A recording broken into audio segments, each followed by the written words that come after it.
Tukada be grimo ir dar vienas automobilis, kurį šiandien apžvelgsime. Be švyturėlių. Be švyturėlių. Nu gerai, oranžiniai. Jo, neįprastas reiškinys, kad ne raudonas ir baltas švyturėlis. Taigi, baltasis Mercedesas, kam jis yra skirtas? Ryšių reguliavimo tarnyba. Tai išorinis įrengimas automobilyje išties pirmas dalykas, kuris atkreipė dėmesį iš karto visokia įranga ant stogo, iš šono lyg ir nieko ypatingo neradau, tai papasakok. Kadangi darbas yra su begalė antenų, pamatuoti dažnius ir taip toliau, aš ten pats per daug nesigilinau, nežinau, mūsų pagrindinis dalykas buvo įrengti platformą ant stogo, aukštai bekylantį stiebą, viršuj stovi pasisukimo mechanizmas horizontaliai ir pasisukimo mechanizmas vertikaliai. Tada ant stogo, kad būtų galima pilnai vaikščioti ir stogas atlaikytų 300 kg minimum svorį. Tai du žmonės gali drąsiai. Drąsiai dar su papildoma įranga. Tai aš manau iš eilės ir keliaukime nuo stogo, kas čia sumontuota ant stogo. Taigi, platforma. Tai nuo jos ir pradėkime.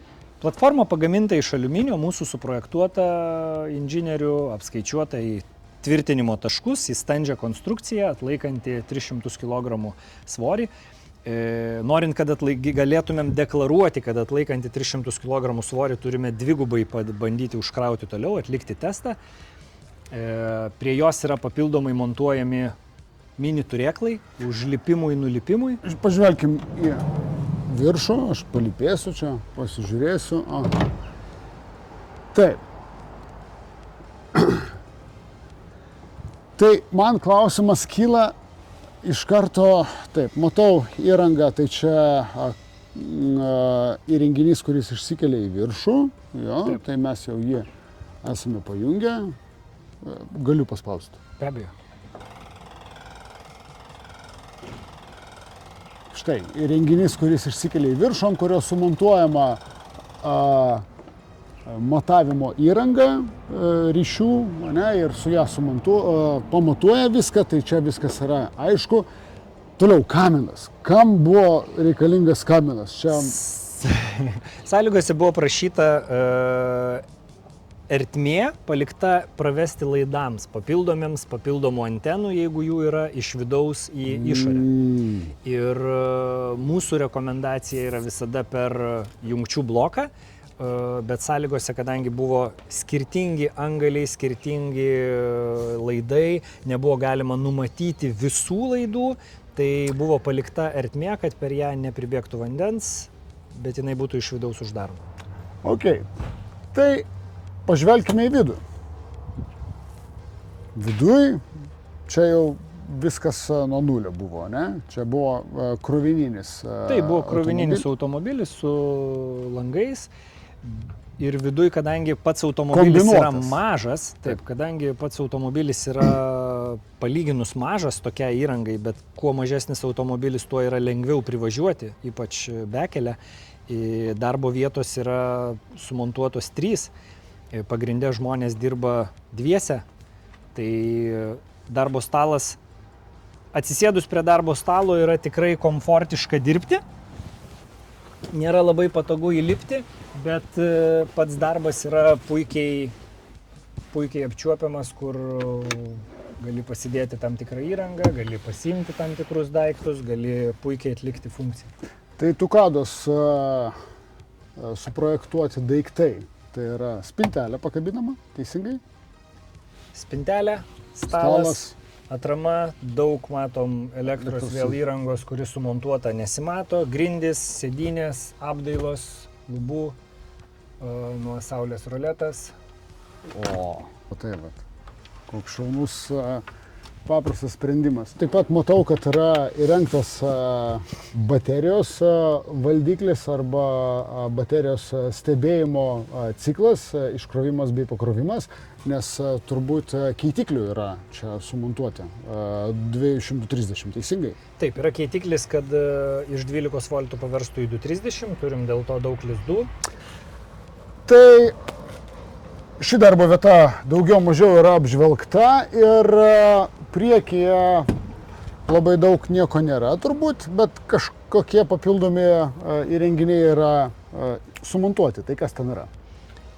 Tai sumontuota yra masės išjungėjas, kad išjungti visą automobilio papildomą įrangą.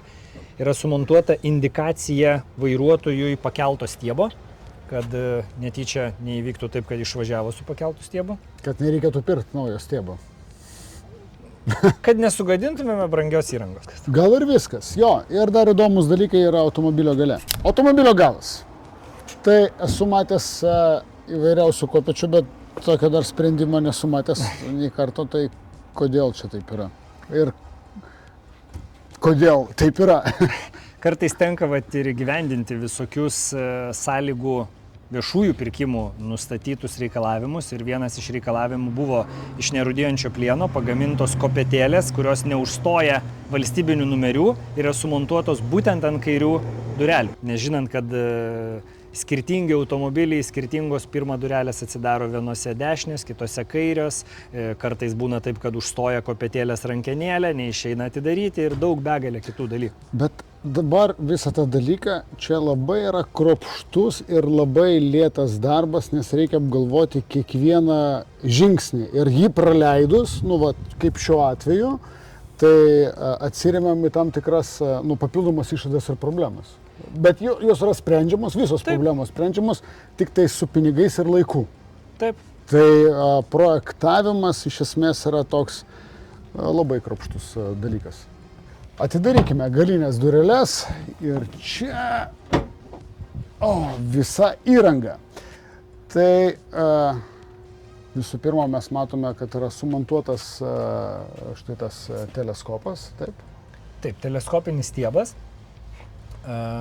atsarginis ratas, nežinant, kad reikia pakeisti kartais jį. Taigi maloniausia dalis - stalčiai, lentynos ir visokiausi dalykai, kur galima pasidėti daiktus tam, kad būtų tvarka. Štai vienas ir kitas man tai tokie dalykai labai labai faini, labai patinka, kur visi daiktai turi daugiau mažiau savo vietą ir nauji daiktai gali atrasti savo vietą. Aš atkreipsiu dėmesį net daugiau mažiau savo vietą, atkreipsiu dėmesį, kad kaip tik jie turi savo vietą ir kito daikto į kitą vietą nepadėsi. Ir būtent tokiuose įrengimuose yra labai aktualus tas išplanavimas, kaip būtų, kad patogu būtų. Nes kiekviena antena mes suprantam, kad antena yra lengva ją sulaužyti, transportuojant neteisingai. Tai dėl to yra daromi tvirtinimai. Čia antena yra dėvėta, ne mūsų, ją yra pateikęs vartotojas automobilio, bet yra daromas kronšteinas tam, kad jinai lengvai pasidėtų ir būtų savo vietoje lengvai prieinama. Lygiai taip pat kaip atsarginis ratas. Ir net važiuojant bekelę, jinai išliktų savo vietoje. Taip, ir lygiai taip pat kaip atsarginis ratas. Jeigu mes čia padarytumėm truputį platesnę lentynėlę arba ne vietoje, mes šito rato per statramą neišimtumėm. Taip pat kaip už tavo Antanai nugaros yra tvirtinimas antenos. Vienos iš antenos? Taip. Jos mes dabar nematom, bet čia yra viena iš antenų, lygiai taip pat ir kitoje pusėje. Ir čia padarytos šitos kiaurimės, jos ne šiaip sau yra padarytos, jos yra padarytos su guminiais ekspanderiais tvirtinimui, pritvirtinti kažkokį daiktą, kuris vėliau gali atsirasti. Ekspanderiai, liaudiškai tariant, yra dirželiai. Guminis dirželis, kuris įtempimo būdu, toks sumontuotas. Čia. Taip pat turim įžeminimo įrenginį, nes darbas... Neįprastas dalykas. Nepasakyčiau, kad jis neįprastas.